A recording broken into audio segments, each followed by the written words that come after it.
It is Bruins Benders post-game live on the Inside the Rink YouTube channel with Matty and Smitty. Click subscribe. Get your Bruins Benders merch on InsideTheRink.com/Bruins-Benders. Follow us on the social media.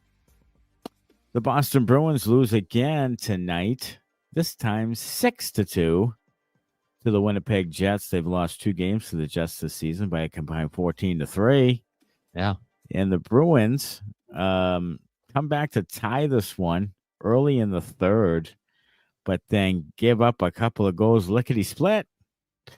3 goals in about 5 minutes or so, and this one gets out of hand in a hurry in the third period. Bruins just not able to compete for 60 minutes against this caliber of hockey club. Yeah, I thought in the first they were pretty good. They had some chances. The Jets are better, clearly. But I thought they were pretty good in the first. Like, they had some chances, a couple of soft penalties. Like, the first call on Marchand was ridiculously soft. Oh, yeah. Call that the second shift of the game, and then they score. The best power play in the league. They call like that, and now you're chasing the game. And the Bruins hung around. They were fine in the first. Even in the second, they were fine. They were hanging around. They had some chances. There were chances both ways. Korpisalo in the second, I thought, played pretty well. But right towards the end of the second, Marchand takes like the dumbest penalty in the world. Like, what do you think you're going to accomplish behind the net with 3 seconds left when the guy doesn't even have the puck? Like, what the fuck are you doing? Sorry, John. And takes a dumb penalty. So then you got to come out the start of the third and you score shorthanded to get all the momentum. But because you take a stupid penalty, you're still killing a penalty and they score because they're the best power play in the league. So twice Marchand is in the box, twice they score. And then Lowry with maybe the dumbest play I've ever seen a defenseman make in the history of the National Hockey League, tries to stick handle out in front of his own net when the goalie is not there. The goalie hasn't recovered yet from the puck at the left side of the net. And this might even be my bigger bone to pick. Giveaways for the Bruins. Lowry, 0. Are you kidding me? Yeah. What does whoever do the fucking stats watch the games? No giveaway? Yeah. They poked it up in front of the net without a shot on goal, and it was in. How is that not a giveaway? Did it right away. Giveaway in the history of all the giveaways. Fuck. Yeah, that's a giveaway. That's a giveaway in my book. Yeah. Wait, oh, look. And then it got away from him, just like it got away from me just now. Fuck! God damn it! I hate this goddamn team. I'm telling you right now. And I was on the Cam show today. We talked about this. Cam asked me about something about the Bruins in this nature. I said, you know what?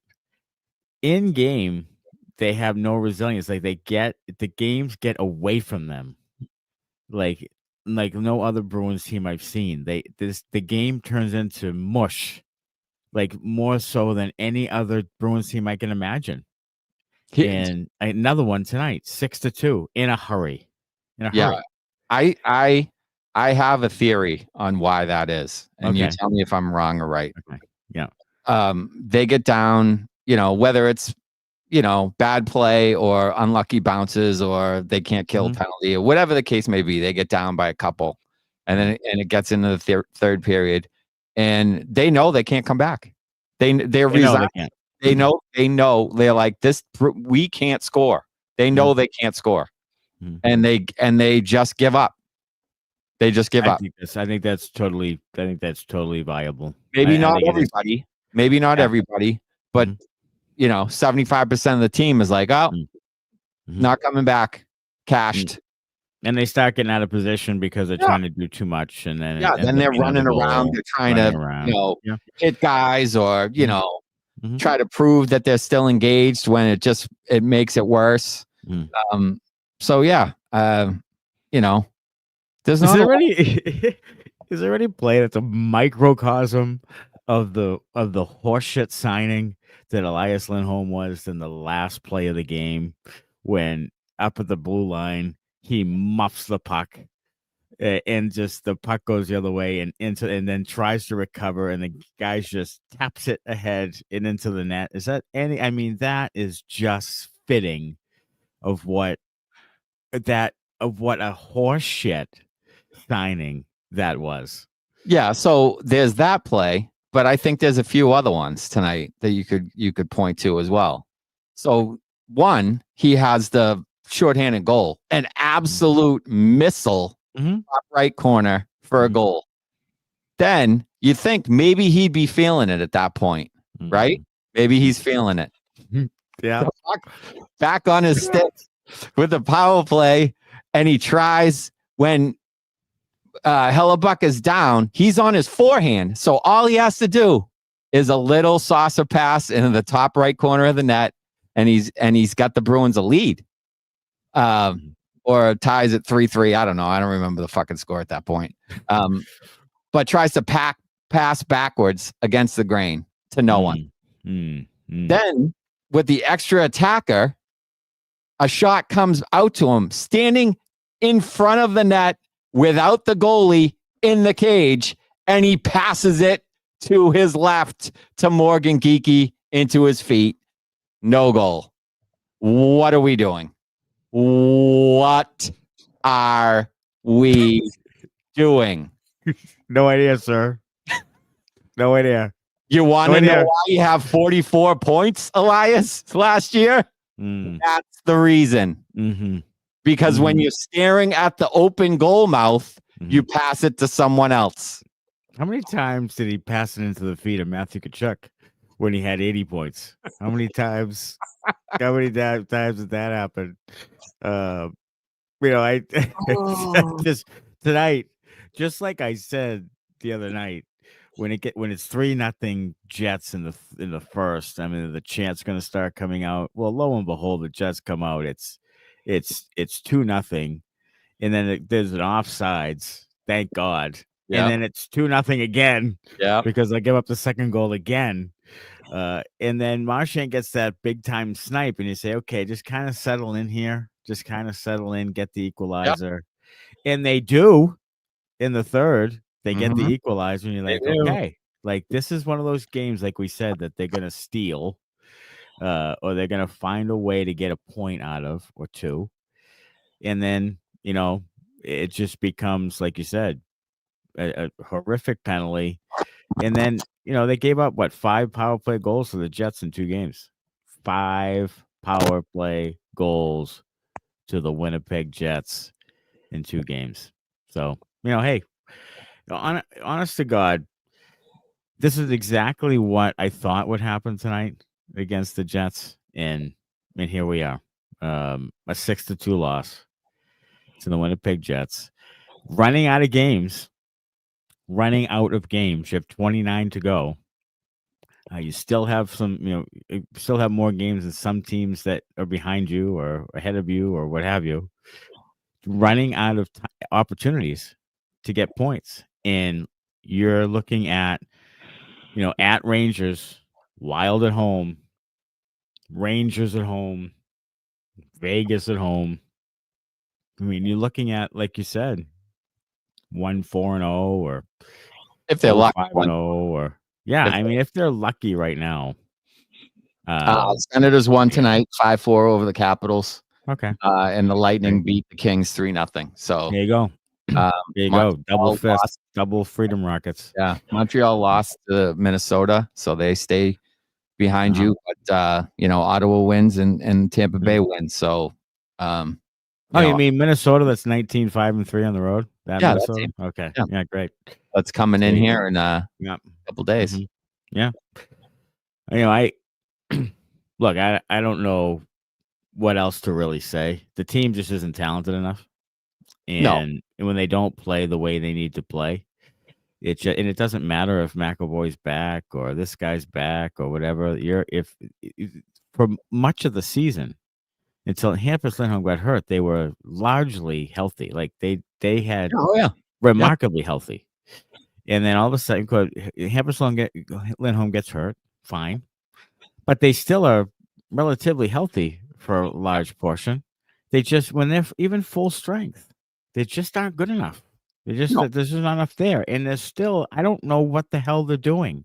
I mean, I know the Four Nations tournament is coming right now, but they're rolling out the same lines of forwards night after night after night now, and it just seems like you're just bashing yourself over the head with the same cast of characters in the same positions, expecting a different result. And I don't know that. Do something to make it look like there's a pulse over there. Well, I think they took Patra off line 2 and Lindholm off line 3. That was their big change tonight. Great. And great. Who Koepke was in for Max Jones. Max Jones is back to Providence. We hardly knew you. So that's a good signing. Yeah. I mean, look, I don't know. There should have, like, other teams are making trades around the league. They are. Yeah. So why are the Bruins standing pat? They are feeling like we're going to make it to Four Nations or we're going to wait until Four Nations and then see what happens. But by then, if they're trying to make the playoffs, it's too late. Mm-hmm. Like, if you lose 4 of your next 5, it's too late. You're screwed. Yeah. So I'm not sure what Cam and Donnie are waiting for. Not that I mind, because I think this is what needs to happen. Uh-huh. But I don't know what they're like. If it was me, Don Sweeney would already be gone, and there'd be someone up there that would have made different decisions. Sure. But because he's here, like, I would have made a change already to the roster. Like, calling guys up and down, claiming a couple of, like, Wallstrom, like, that's nothing. That's fringe moves. Right. You know? That's not accomplishing nothing. Burgers. Make a trade that shakes some of these people that have been here a long time, that makes them say, whoa, yeah, you need to shake this core up. And it needs to happen sooner rather than later. If they, it's like I said, it's too late, but it needed to already happen in order for them to have any chance of making the playoffs. Yeah. I mean, you come out of the break, Ducks at home, Leafs at home, Islanders at home. So you got 3 games at home come out of the break. Then you're at the Penguins, at the Wild, Predators at home. And then you get into the Canes, Lightning, Senators. Like, you get into a tough stretch there. So yeah, it's going to be too late. And I'm not sure what the plan is. I'm not sure, they want to make the playoffs, and, technically right now they're in the playoff spot. So I just don't think anything has happened to create enough urgency to do something. Now, if they lose out going into the Four Nations, then that definitely, that should do something. That should do something to shake up what's happening. But I haven't heard a peep from Don Sweeney. He's a busy guy right now. He's a busy guy working on a different team. So I'm not sure what's happening. And this is getting frustrating because it's just the same song and dance, every game. And tonight, again, like, you need to come out. This team beat your balls in 8-1 the first time. Yeah. And you come out and it just didn't seem.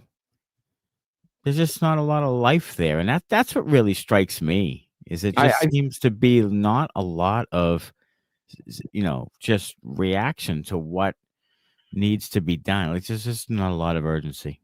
Yeah, I mean, I thought in the first they had their legs, but it's just like they're not good enough. No, they aren't. Even when they have the legs, they're just not good enough. Like, like they played pretty well in the first.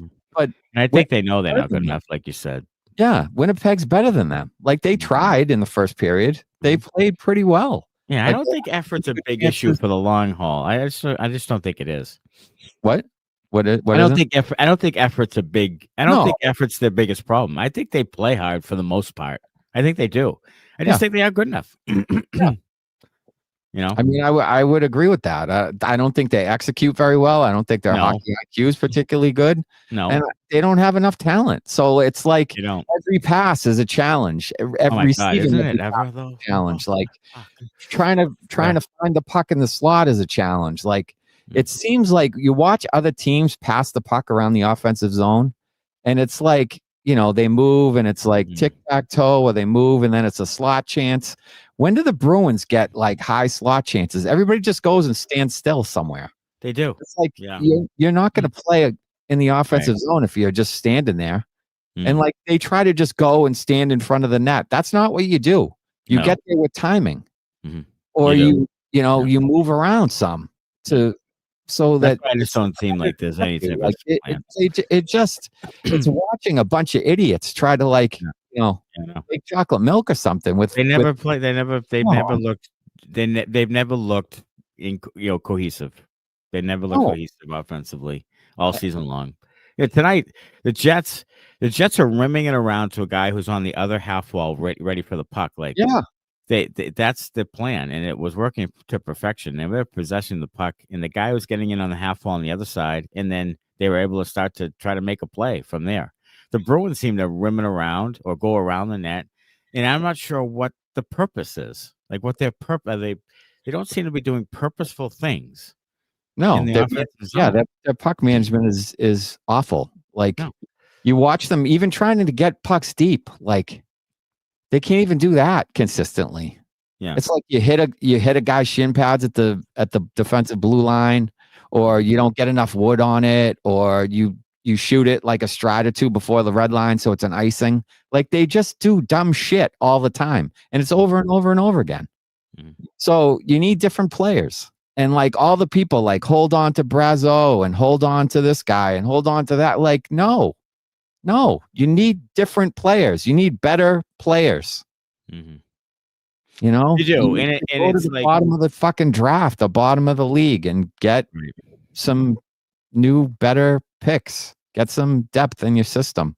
Yeah, it's like Conrad Jack said in the comments here. Like, when do the Bruins make a big move and it seems overdue, and it is. But you're talking about a management that's largely, adverse to making like big risky moves. Like they never in the whole regime of Don Sweeney.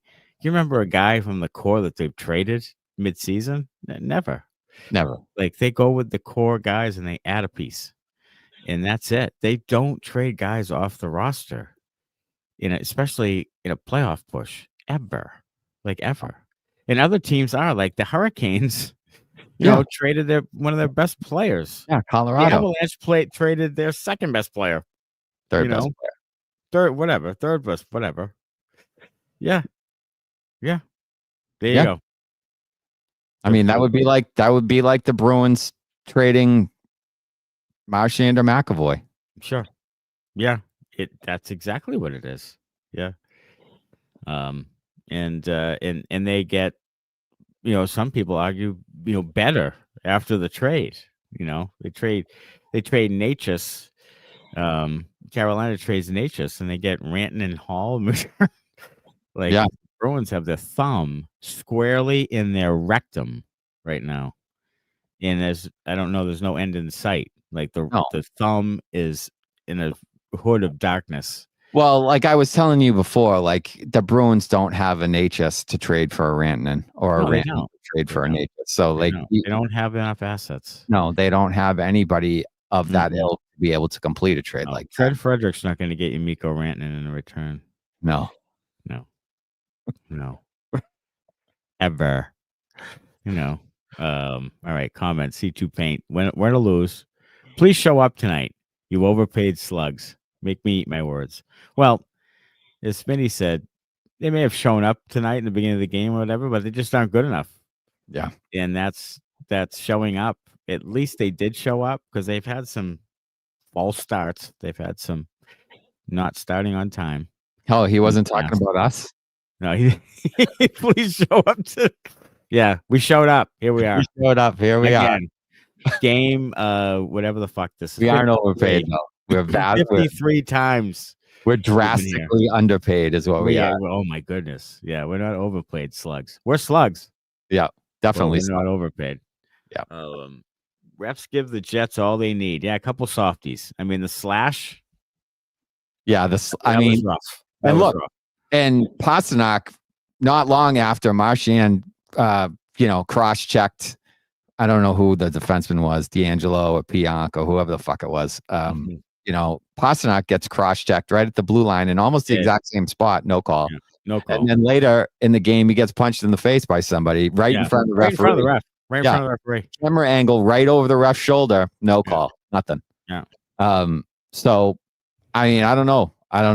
It seemed like, you know, the Stripes had some money on I mean, and the last thing the Jets need over the Bruins is any type of official help. Oh yeah, because they don't need the official. They would have won the game anyway. Yeah. Odyssey says, guys, you can relate to the mental well-being. Just a sports team meme. That's me. Plus the physical toll. Standard puck drop is 1 a.m. Central CET around here. So I'm starting to choose which ones to sit out. There you go. Mental health break. Mental health break. Yeah, I'll tell you what, you get 2 weeks of no Bruins coming up. Yeah, I can't wait for my mental health break. Honestly, the 2 weeks here, and in other years, I'd be like, geez, 2 weeks without the Bruins. Like right now, I'll be honest. Maybe we could just get together here on YouTube Live and talk about how they didn't lose tonight. I need it. I'm gonna go down to Florida. I'm gonna look T-Boz up. I'm gonna be down there for a little over a week in Tampa, Clearwater Beach. So I can't wait. Sunday I'll be down there and nice. Yep. I cannot wait to be away from the Boston Bruins for a while. That'd be so good. You could check in on the Lightning, who'll be ahead of you in the standings. Yeah. C2 Paint, seen enough. Night until the Benders at 9:45. Hopefully I tune in. A miracle has happened. There's been no miracles. C2. No miracles. No miracles tonight. Yeah. This is not the 1980 U.S. Olympic team, unfortunately. No. Those guys had heart and guts. They did. They did. They lost 10-3 pre-tournament to the Russians, and then beat them. We need a Mike Eruzione on this team. Odyssey. So I skipped the 7-2 Buffalo mauling. Now we're down 2-0. Challenging for offside or our bare lives. This team is a complete fuckery. Your recaps are therapeutic. Nice mixing it up with Dever. Yeah, we enjoyed having Mark Dever on. Had some good prospect talk on the episode. Check it out on the it's on YouTube. We had prospect talk. We had prospect talk. It wasn't exactly good. It wasn't exactly it was a sobering effect. Roses and rainbows. Yeah. It was a drive you to drink. Yeah, it was. Prospect recap. Yeah, it was worse than you thought it was. Yeah, it's worse than you could possibly imagine. Right. Yeah, there's nobody worthy of playing NHL hockey. Not in the for entire a few years. Yeah, a few, maybe. Yep. But yeah, it was nice to have Deveron. We'll have him on again sometime. Odysseys, I like the Zadorov take. That guy can be a menace for the team. Lindholm and McAvoy around him. My fellow Swede, though, Elias, no one will take on that contract for the upcoming 5 years at least. RIP. I'll tell you, this is a problem. It is. This is a problem. Yeah. 7-7-5. Yeah. This is a problem. Big problem. To the point where they're going to have to either try like hell to eat some of it or something, or like trade Zacha because you get the same fucking guy. Yeah. They're going to have Zacha. They're going to have to trade somebody. Yeah. To be able to fill a center hole with actually somebody that can play. Mm-hmm. They're going to have to trade him. They're going to have to retain some money to trade him, or they're going to have to buy him out like super early. Mm-hmm. So, I mean, all of those options are bad. So, you're in a bad spot with that contract. There's one because a lot of years, in the end probably won't look as bad. And, $5 million for a middle guy is, it's not what we want, and it's not great by any stretch of the imagination. I still think he's overpaid, but it's not vastly overpaid like Lindholm is. Yeah, no question. Odyssey says, love the McTavish rumor. You talked about Mason McTavish on the episode. I did. Him and Joonas and Gibson for Patra and Lowry or Carlo. and Swayman. Would you do it? Yes. You do that. I would. You do Radko Gudas and Mason McTavish and Gibson Mm-hmm. for Patra, Lohrei, Swayman. Yep. You know what? I think McTavish is an upgrade over Patra. Yep. Gudas has some snarl, is a complete a-hole and tougher than Lohrei. Yes. And then Gibson over Swayman. Sure, I'd do it. Yeah. And you just created the same problem we're in right now, 4 years from now. Again. Why? Gudas and Gibson are both on the back nine of their career. So I see this as a complete destruction of a trade for the Boston Bruins. This is the opposite of what you want to do. No, it doesn't. No, I'd take You get the best player in the deal in McTavish. Yeah, you do. And he's 24 and he's a center and he can play. So yes, you do it. Because you can't get those guys. You can't get them. No, you can't. And goalie, like, figure it out. Like, whatever. Swayman, you're the 8.25 up Swayman's ass all the time. Yeah. And now you want to keep the damn guy? Yeah. Lohrei just made one of the worst turnovers in the history of hockey, and you want to keep minus 4,000. Yeah, he's not tough. Lindholm is a better version of Lohrei. Hampus, that is. So yeah, I do it.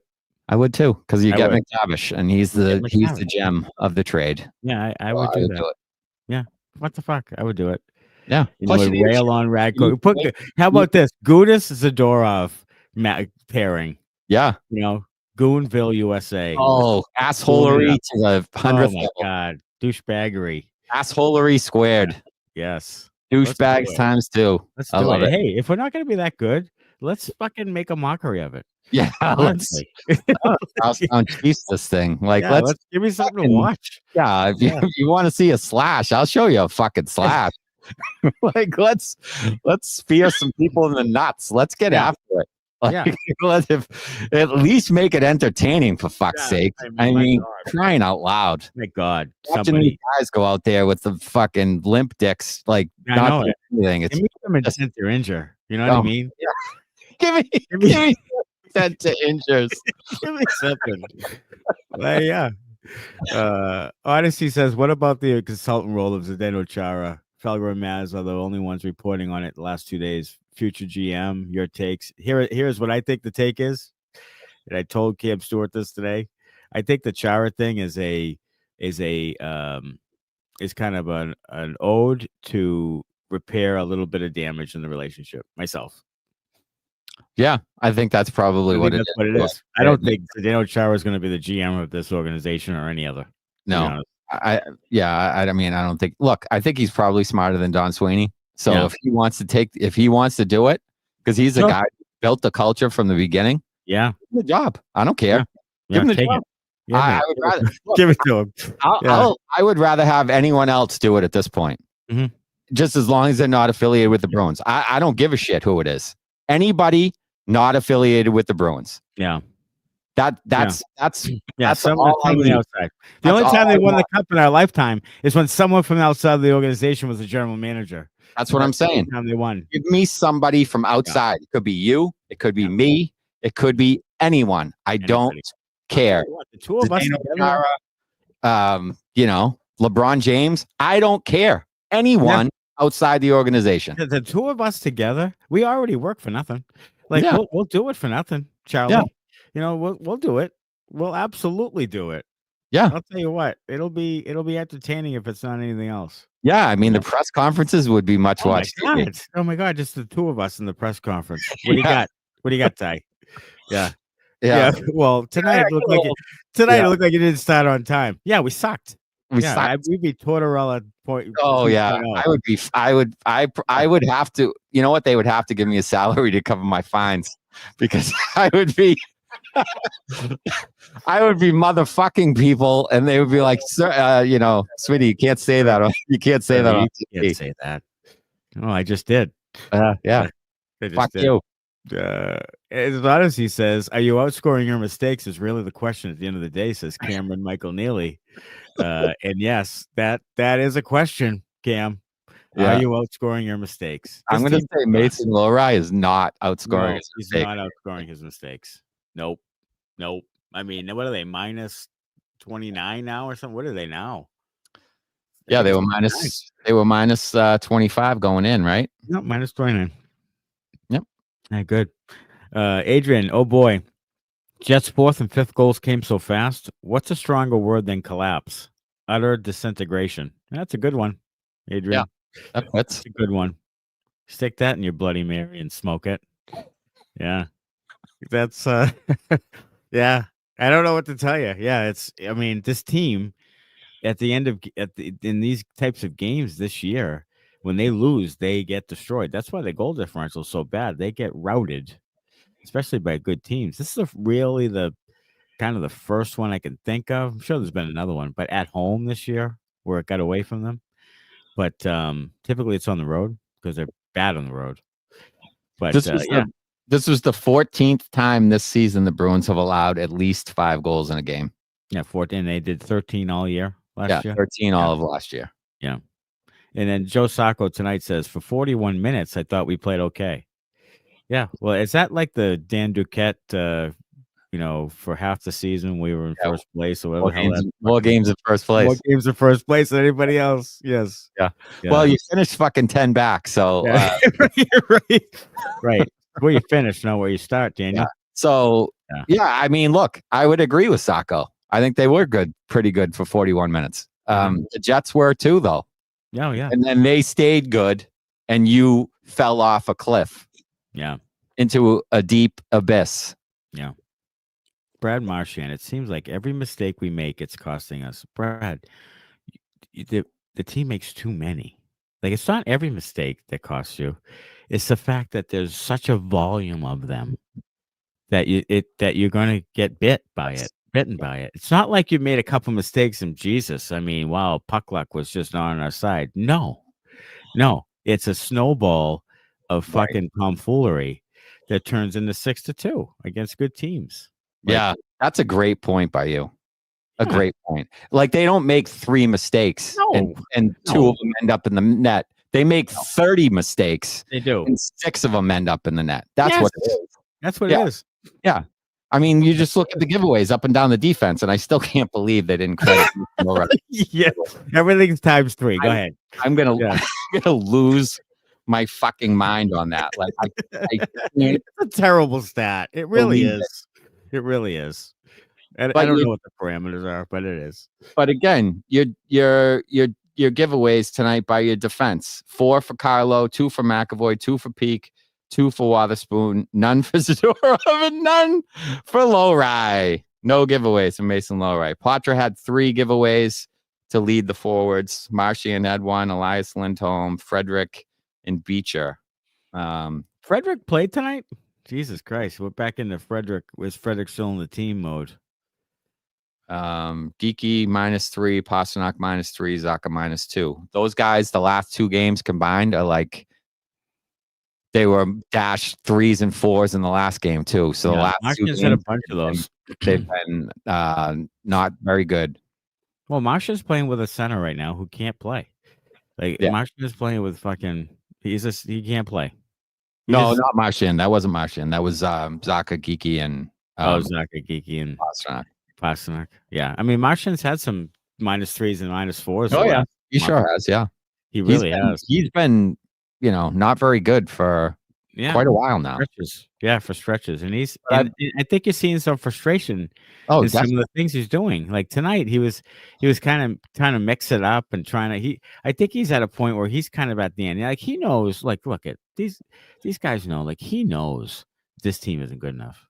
He definitely he knows. He absolutely knows. I mean, he's been on wagons of teams. Yeah, he's been on really good teams. He knows the difference between really good teams and this team. Of course he does. He knows his team is going nowhere fast. He knows that. So he's trying to drag him into the fight however he can. He's trying, but I'll tell you what, he's going to try. This is what happens. He's going to try to drag this team into the playoff, and they're not going to be anywhere near it. It's going to come deadline time, and he's going to be like, I tried. Like, I gave it everything I had at the end. Mm-hmm. Send me to fucking Colorado. And I wouldn't be surprised. This is the makings right now of him, like, trying everything he can to make it work. And at the end of the day, it's not going to work. And he's going to say to them, all right, let me go. Yeah, I think you're right. He's not signing with this team with no direction. Before I would have said I couldn't picture him ending his career anywhere else. Me too. But now that's not the case anymore. I can picture it 100%. The way the season is gone, the way the Pastrnak stuff, like a lot of stuff there. And the Swayman stuff. Yeah. The people aren't responding to he's trying to do whatever he can to pull them out of this, and no one's really coming along with him. No one's going. No. And so I think he's going to get to a point where the extension thing hasn't worked out yet. Nope. So who knows what's going on with that thing? I really think it's him just not ready to pull the trigger. Yeah, probably. I really think it's him at the end of the day, and they won't say anything, but I think they would have extended him if he wanted to. I just don't think I think he's apprehensive. I mean, I would be. Would you want to go through a rebuild with this collection? No. I certainly wouldn't want to sign for 3 years at the end of my career to go through this shit ass team. I wouldn't. Oh, I wouldn't. I'd rather go to Colorado and try to win with Nathan McKinnon. Sure, you would. Of course I would. Yeah, of course I would. Anybody in their right mind would do that. Yes, that's like saying I'm gonna date this chick for 3 years who's homely as hell and doesn't put out, and then instead of going and saying, you know what, hell with it, I'll go with this chick right here. It's gonna be fun. It won't last forever, but give me 3 years. Yeah, you know what I mean. That's what I would do. I mean, Jesus. I mean, that's just no fire Sweeney chance, but there were some at the end. There were fire Sweeney chance. There were fire Sweeney chance. Yes. It's going to get louder once they play the Wild and the Knights, and there were at least a few people from the press box that said that they did. They did. Yeah, Scott McGlough said he heard it. Yeah. Bruce Bridger, turn out the lights. The party's over. Yeah. Fire Sweeney says New Hampshire Bruins 77. Can't say this loss surprises me, and it doesn't surprise us. I mean, we told you that. Yeah, I mean, I told you loss, maybe a win, loss. Yeah, I thought they would get blown out in this game. I think I might have said 5-2 or 6-2, maybe even. But yeah, I mean, yeah, like Annabelle says, yikes. Yeah. Bruce, by the way, the Bruins party is over, but this party will continue. This party just started. After every hopeless Bruins game, we will be here continuing the party. I'll tell you what, we're going to turn this into Goonville, USA when this starts going off the rails. This is going to be just a party. We're going to see how bad can we lose and how many different ways can we lose. And then we're going to have a friggin' party on this very YouTube channel. Yeah. And nobody gives a shit. And but hey, that's what we're doing. That's what we're doing toward the end of the year. It's going to be party central in this place. Yeah. We're going to talk about all sorts of things. By the end of the season, we won't even talk Bruins one time. We're probably not going to be talking about hockey come March and April. No. We'll branch out. We used to have another podcast, so we'll maybe get some of those topics instead. Yeah, we're going to just come out with these random topics. We have a blast. Yep. Zach K says that was bad. Correct, Zach? Yes. Rumble says Lindholm's best game as a Bruin and possibly Low-Rise worst. Boy, I don't know. I mean, yeah. I mean, I guess.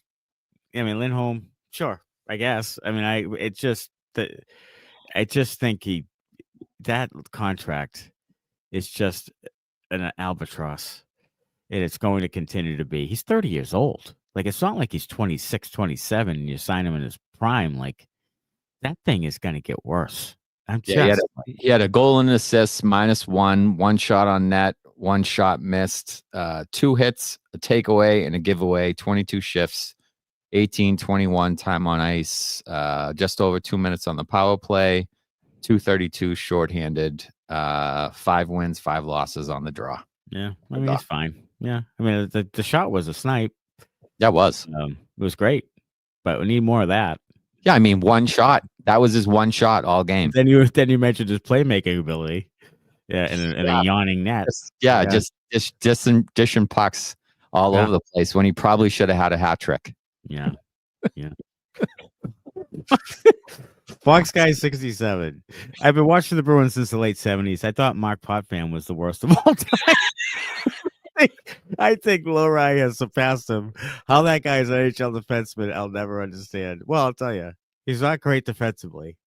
That might be an understatement, but he's not right now. He shows those flashes of brilliance offensively, but it's just few and far between. It's not worth, what the liability is in return. I mean, he's a minus whatever the hell this season. He's just not, the problem is you've got Lowry and Zadorov both on the left side, and both really should be third pair guys. So that's the problem. One of them's got to play second pairing. Yeah. So he's minus 14. Yeah, I mean that sucks. Yeah, it does. That sucks in every way. This team is so fucking terrible. I wanted to rip the TV off the wall and throw it out the window, says Sean Michael. Hope that worked out for you. Flyers seem to be acquiring Andrei Kuzmenko from Calgary, who was held out of the Calgary lineup tonight, says Connor in the background here, our producer. Yes. Capitals are working on extending Charlie Lindgren after they just extended Logan Thompson. Yeah. So there's your goalie tandem, the new goalie tandem. Kuzmenko played with Michkov in Russia. And he had 39 goals as a rookie. Really? Kuzmenko. Wow. In his first season, I believe that was in Vancouver. I think it was Vancouver. You're correct, Vancouver. Yeah. So, I mean, maybe him and Michkov can, develop some of that chemistry back. There you go. That's scary for the Bruins. It's a team that's right behind you. Yeah, I mean, they'll pass you, probably. They'll pass you. Yeah. Columbus is going to get in. Columbus is a team that's... Columbus is a team of destiny. They have a plus goal differential. They are 1 point behind you with 3 games in hand or 2 games in hand. So they're passing you. They are a team of destiny, I think. And then a little bit extra on that Kuzmenko deal. Kevin Kurz of The Athletic did chime in and say that there's multiple players involved in the deal. Wow. They're waiting for the Flyers game to end. And from my understanding on the cap situation there, Kuzmenko's at $5.5 million. The Flyers have about 2.7 in space. So likely players going back and forth for a bigger deal, or Calgary's going to have to eat some serious cash. I wonder if it's connecting or Couturier. Yeah, I mean, I can't see the Flyers trading Konechny. He's like a heart and soul guy for them. Yeah. But Couturier's been up and down the line. He's had some Tortorella shit going on. Yeah, he's been some issues with Torts. He was the captain. I don't know if he was.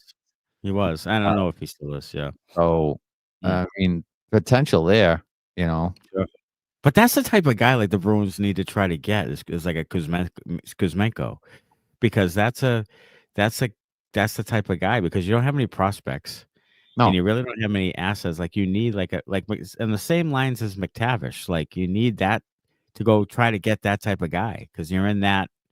That's where you are right now.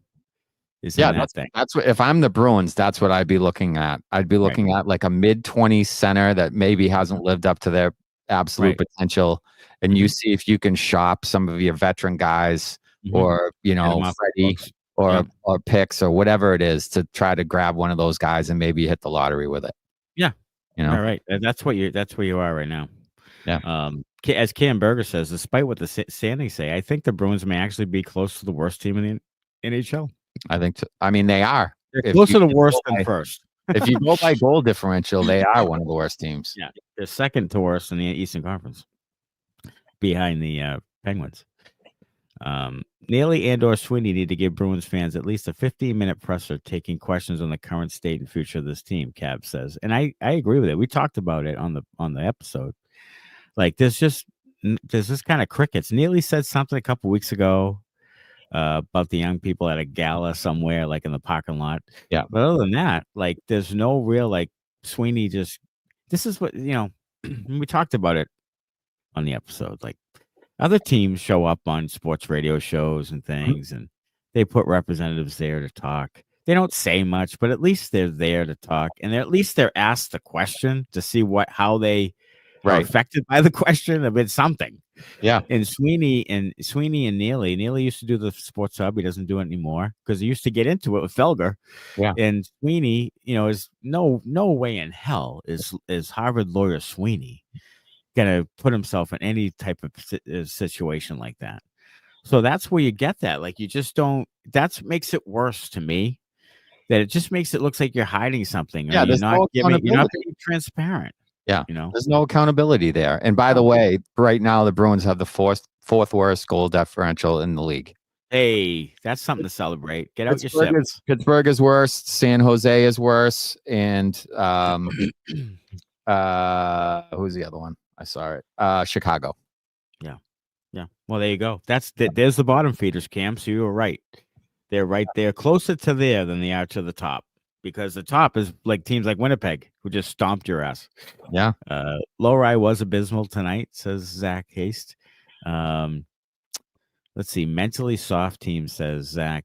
And T-Boz, sip tonight. Elijah Craig barrel proof, C923, 133 proof, on go, hut. Not nearly enough. 133 proof. Getting after it. Oh my God. Yes. Awesome. Yeah. It's gonna be 333 proof by the end of March when we're trying to struggle through this thing. Mm-hmm. Is there a Guinness Book of World Records for how many post games a podcast does in Bruins history? I think we won it. Submit. I think we win it. Macaulay Martin, if the front office doesn't make any moves after this trash, then will they ever? The longer they delay doing something, the worse the future of the organization is. It gets more pathetic each day. I just don't know, Macaulay, what the actual plan is.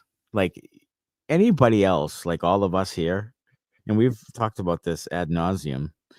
Like, if we can see how bad a situation they're in, then they must be able to tell me that they see this. Tell me that they see this. I mean, I would hope so. That's the best. God. The best I can give you, because it doesn't seem like they're very proactive when this stuff comes up. When you and I and everyone else that's watching can tell that the team isn't good enough and they still don't make moves, or they still won't play the kids. No. It's difficult to imagine that they have a grasp of reality. It really is. Yeah, they were surprised by all accounts that the team isn't better than it is, which makes me even more nervous. Like, you're surprised, like my podcast co-host who hasn't coached fucking NHL hockey ever, or anything, he said it in the offseason that they weren't as good, like had doubts, and you didn't, like that makes me even more nervous. I don't know why they thought this was the remedy. Like, this was the recipe for being a good team, a playoff team. You thought that this was it, and it's not, and that makes me nervous. I don't know why they thought guys coming off career years were just going to tack on like another career year. Let's do it again at 32 years old, Charlie Coyle. Do it again. That's what I'm saying. Like, Coyle and Zacha, both like career years. Mm-hmm. Why do you think that's going to happen again? Trent Frederick, career year. Why do you think that's going to happen again? Mm-hmm. Why is everybody going to continue having a career year?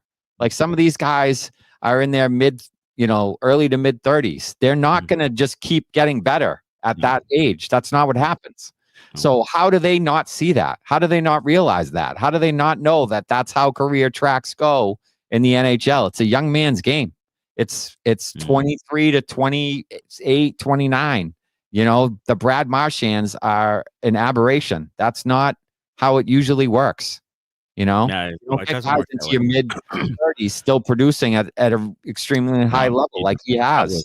That was an aberration by Coyle last year. Yeah, so it's just not realistic. So how can you look at that team and say, yeah, we're gonna count on this production from these guys again the same way, and then bring in a 30-year-old who had 44 points last year, but you're paying him like he had 80 points and was playing with Tkachuk and Goodrow.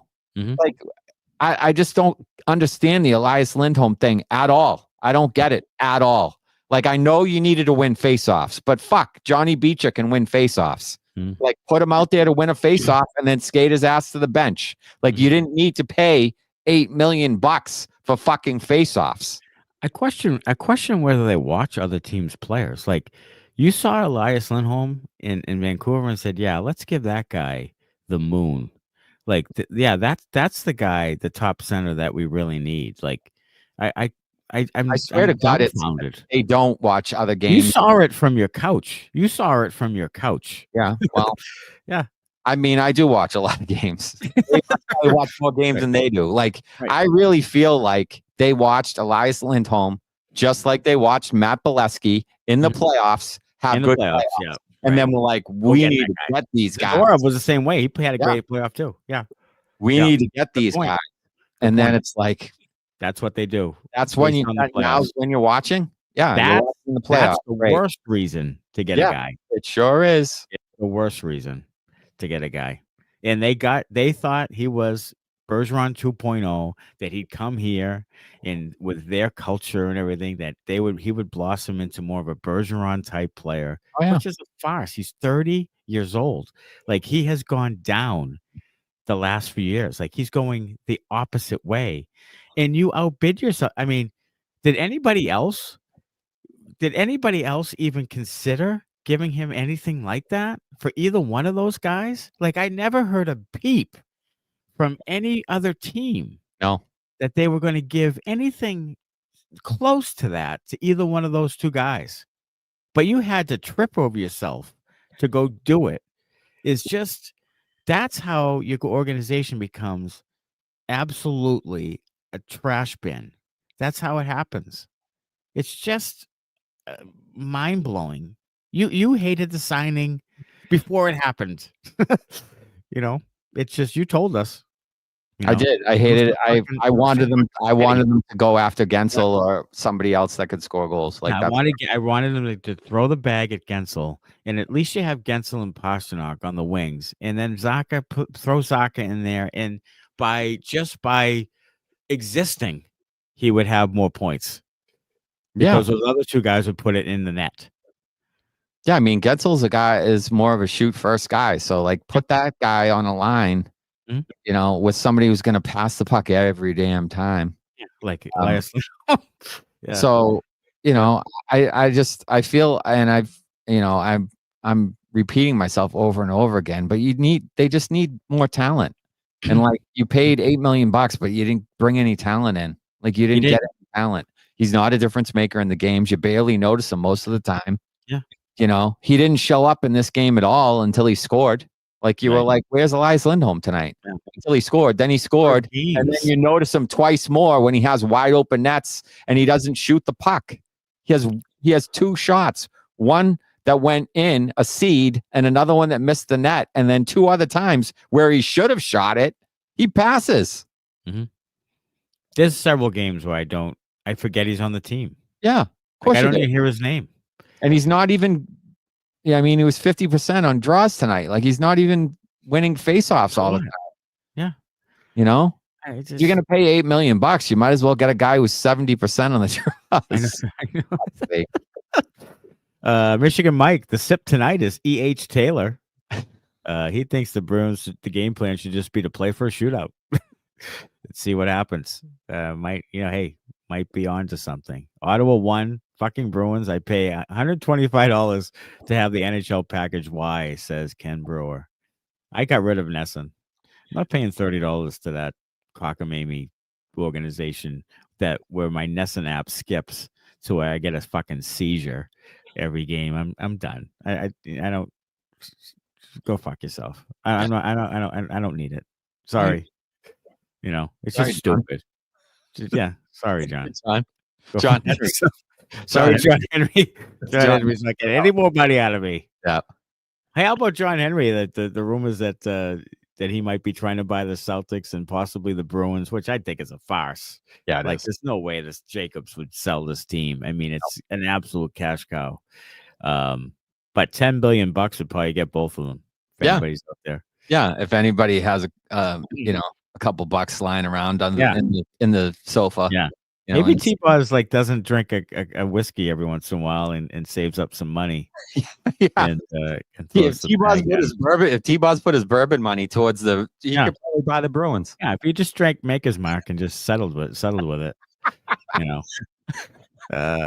Why are we talking about making the playoffs as T-Boz? That is the worst case scenario for the Bees. It probably is. It probably is. But I'd like some playoff hockey, and I'd like to be here more with you. Yeah. You know, just a few more games with you. Yeah, I mean, we love you guys. Why not? I mean, this is all I have in life. Producer Connor wants to chime in and bring our mood down. Yeah. Okay. Quick update on that Flames and Flyers trade. It has evolved a bit. Kuzmenko and Jacob Peltier from the Flames to the Flyers, and Morgan Frost and Joel Farabee so far is the package going from the Flyers to the Flames. Okay. That's pretty good for the Flames.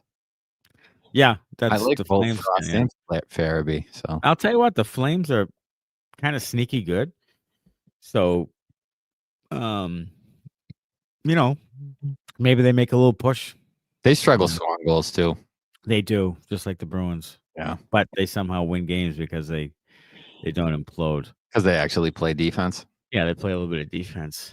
Interesting. I'm not sure what the Bruins are, what their sort of staple is now, like we talked about their identity. I'm not sure because they used to be like goaltending, defensive structure. Yeah. That's out the window. They don't do any of that anymore. No. So I'm not sure what it is they do. They don't do anything well. That's what Yeah. Do they have an elite skill? the Bruins Yeah. taking penalties is their Taking elite skill. penalties. Yeah, they're tops Giving in the the puck league. away is an elite skill. Yeah. To giving the puck away to where the scorer, the official scorer, doesn't see it, that's an elite skill. It is. Where they don't have giveaways. Like Mason Lohrei gave the puck away 30 times tonight and has 0. Wow, the invisible giveaway. That's the next. That's the title to the next episode. The invisible giveaway. Yes. All I right. love that. Write that down, Connor. Write it down. right. Ryan Russell Tape. joins us. Just another football score against the Bruins, correct? Any way we can trade the entire roster, says John Brown. I'll tell you, we could, but I don't think anybody wants this roster. And I'm not sure which players teams actually want from this roster. That's the other thing. I mean, what kind of value do some of these players really have?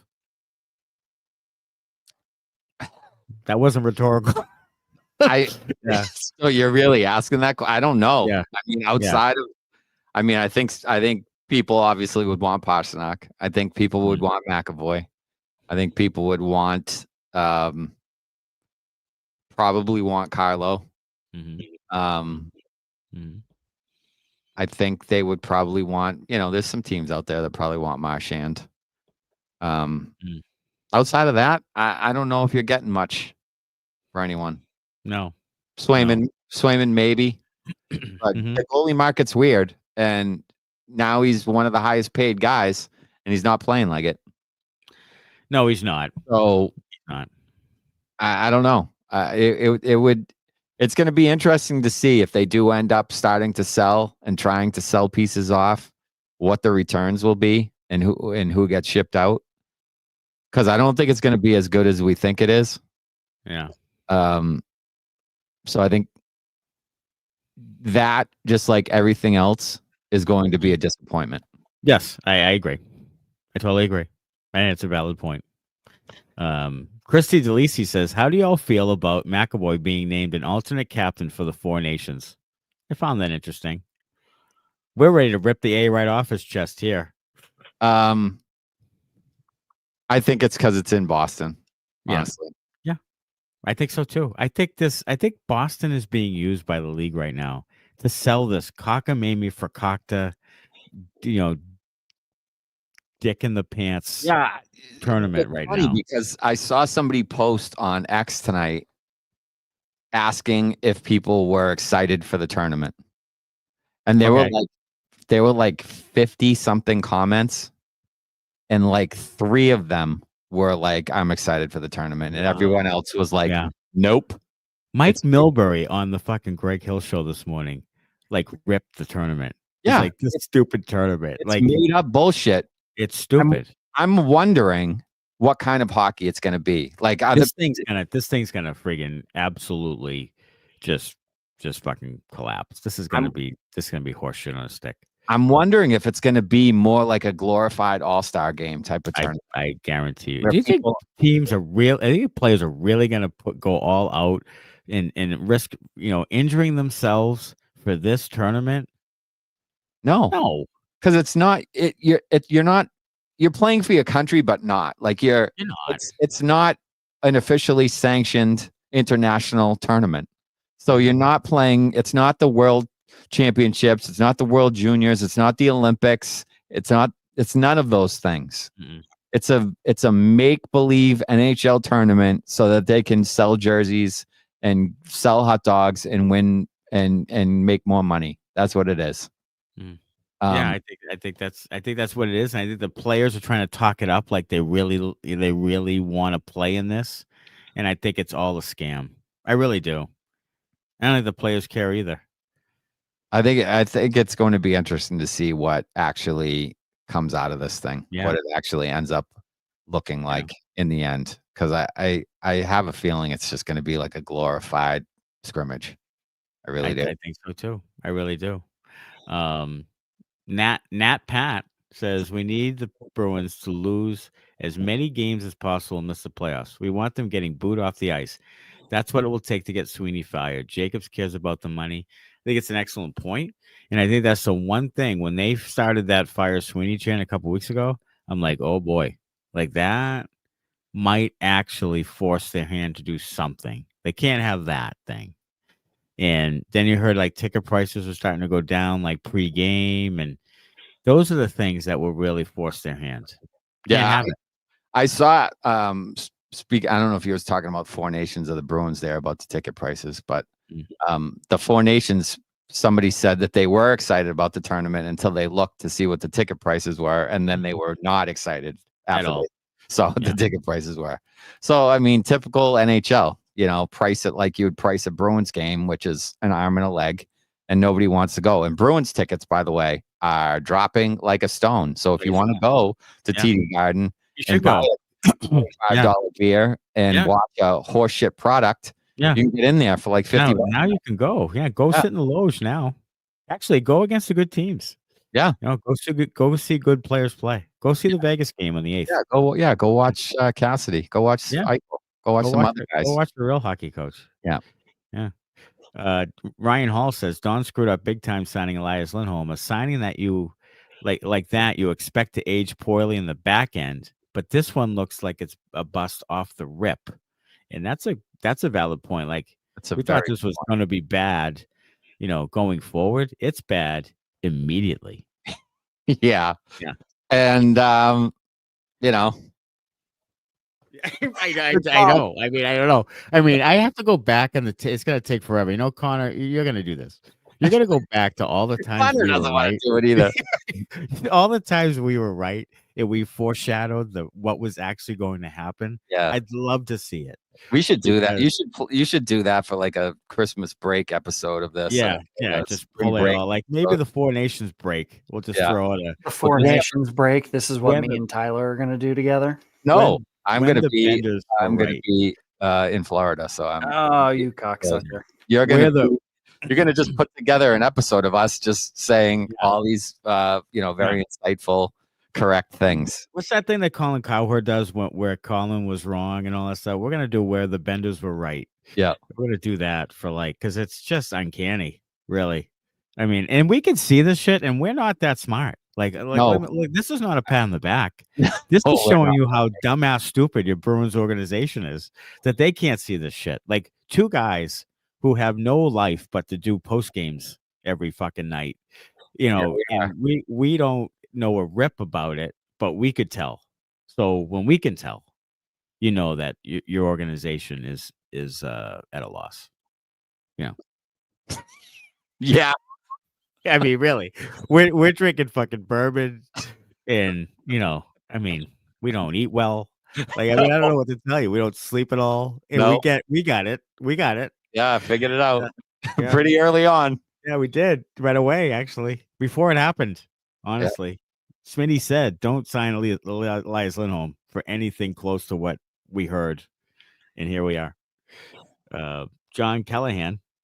Marchand runs around drawing stupid penalties leading to goals. Great example from the captain. Yeah, I mean, at this point, I think he's probably just like I said, I think this could be like end of the line Marchand, where he's trying whatever he can so that he can say, I tried whatever I could, but this team I can't drag to the fucking finish line. Yeah, he's at his wit's end. I mean, there's no doubt about it. And like you said earlier, he knows the team's bad. Mm-hmm. He knows it. He knows. He's been on, I think, is he the only guy left? He's the only guy left from the Stanley Cup team. From the Cup, yeah. The Cup winning team. Yeah. So he knows good teams. He's been on good teams. Well, him and Joe Sacco. Right. Fuck the two guys left. Yeah. I think so. Maybe that's why he stayed around for Stanley Cup experience. Yeah. Woo. Yeah. Fuck off. I feel like Reese. Fuck you. Fuck him. Fuck you. Fuck you too. Fuck everybody. Parker Henderson. It's crazy how we didn't take Kyle Connor. And when we were rumored for Mark Scheifele, we didn't trade for him. Yeah, Scheifele was on the table a couple of years ago, whatever it was. Yeah. He was connected with the Bruins. What was it? Scheifele for like Brandon Carlo or something? Yeah, probably. I'd do it. Can we do it again? Can we do it now? Yeah. I mean, Jesus. Oh my God. If Marchand is trying to play his way out of town, let him go, says John Callahan. Hey, I'm open. I'm not one of those guys who says you need to keep him, because I think that's where organizations go wrong sometimes. Like, look, if he has any type of value, which he probably does have some, I think you could probably get something for him just because of who he is and what he could possibly give to a team for a playoff run because of his experience and the fact that he's a proven playoff player. I mean, there's a lot of value still there for him in a short space. And he competes his ass off. So, he does. If you're looking for a guy to maybe raise the level of your compete on your team, not these, leeches and slugs, but on a real team, then he might be a good addition for you. Yeah. And I think you can get something. So I say do it. I mean, that's if you can get something right now, you need something. So if you can get something for him, I think you have to do it. As hard as it might be for some people and sentimentally and all that, I think you do it because you're in this situation. If you weren't in this situation, then I'd say, you should keep him and you should try to make that work. But now this is a chance he's the one guy who has any type of value. There's a couple of examples of that. One is from the area, from the region. It was Bill Belichick, always over the years. He would get rid of a guy a year early rather than a year late. Yeah. And then right in your own division, Tampa Bay with Steven Stamkos. They let him walk to Nashville. Yeah. He's been fine there. Yeah. But Tampa signed Gensel to replace him, and they're right back at it. They're right back Tampa, there. We thought Tampa was headed south. Like, we thought Tampa was getting worse. And they had those big contracts with veteran guys who were getting older.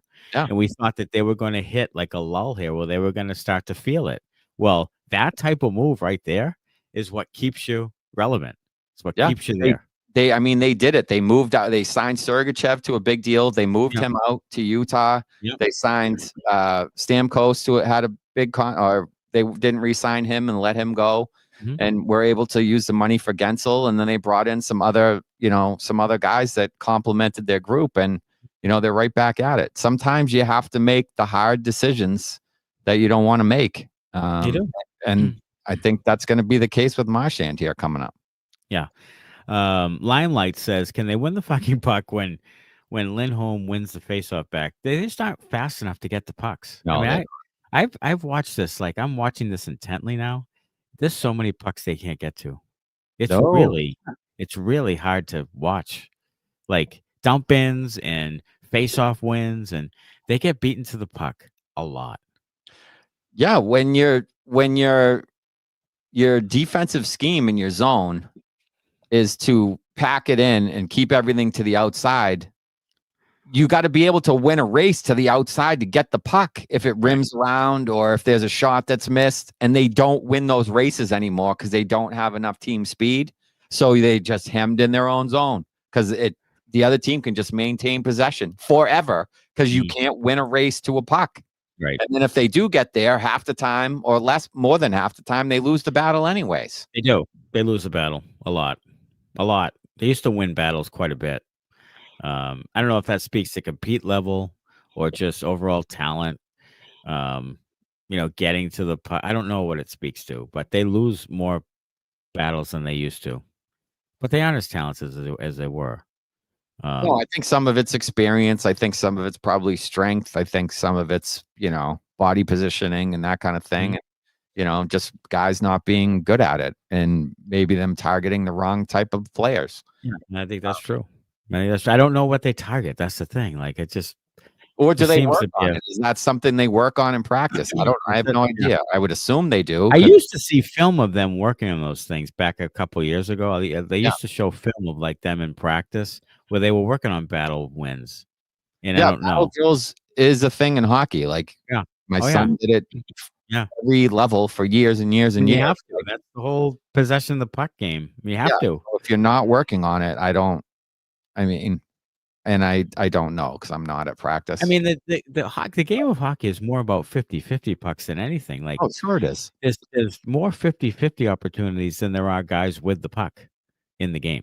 Yeah, so you have to win pucks. And you have to know how to position and be in the right spot. Like 90% of the time in hockey, you don't have the puck. You don't have the puck. Yeah. Right. So it comes down to positioning and getting open and being in the right place at the right time. And that's what I'm talking about with hockey IQ. Like they just don't have it. No, they just don't have it. They have a bunch of guys who don't mesh well, don't have chemistry, don't gel well together. Their skill sets don't fit together. It's really, really disjointed how the team plays as a whole and especially how the team plays offense. Yeah. Bernard Brown checking in. The team sucks. Baseball starts soon. Thanks, Bernard. Hopefully the Boston Red Sox will have a team by then. Adrian, I started listening to the podcast this summer, and even I, the first-year hockey fan, understood how ass-backward the trades and Sweeney negotiation strategies were. Good, Adrian. You're sharp. There's a direct flight from Asheville to Boston. Asheville doesn't have many direct flights. There's 7 gates. So I really need to do a trip to see a game. You do, Adrian. You need to come see a game. You do. And maybe this little stretch right here, if you can get out, is the time to do it. Tickets a little cheaper. And then the spring in Boston is a great time. It is. The spring in Boston around the city. Good time to have a good time. Oh, it's a great time. If you do like an April game, there's a few April home games at the end of the season. Yeah. Got the North right there. Oh, yeah. You do. You get it's a little bit, it gets to start to get a little warmer and, people a little less assholes, in the spring. In the winter, it's you're going to run into some assholes. Yeah. It's every man for himself in the winter. Yeah, it is. It is a little rugged in the winter, but in the spring, absolutely, things start to turn around. And I'll tell you what, it's not turning around. Your Boston Bruins lost 6-2 tonight to the Winnipeg Jets. We'll get back after it on Saturday afternoon, 3:30 game against the New York Blue Shirts. Is that who it is? Yeah, I believe it's the Rangers. Yeah, they're playing the Blue Shirts at home. And I'll look it up. 3:30. The next 2 Saturdays, they have 3:30 games Eastern time. Yeah, killing me. Yeah, I know it. 6 o'clock games on a Saturday night. Yeah, great. Yeah, my wife's not real thrilled about that. No, I mean it's not super exciting. No. Rangers Saturday and the following Saturday, the Golden Knights. The Golden Knights. So the next 2 Saturdays. So Saturday, around 6 o'clock Eastern, we'll be here if you'd like to join us. We appreciate you joining us tonight. It's a good night tonight. Lots of hot comments, lots of people. And we'll do it again on Saturday. Bruins lose 6-2. Until Saturday, go Bruins. Thanks a lot. Bye-bye.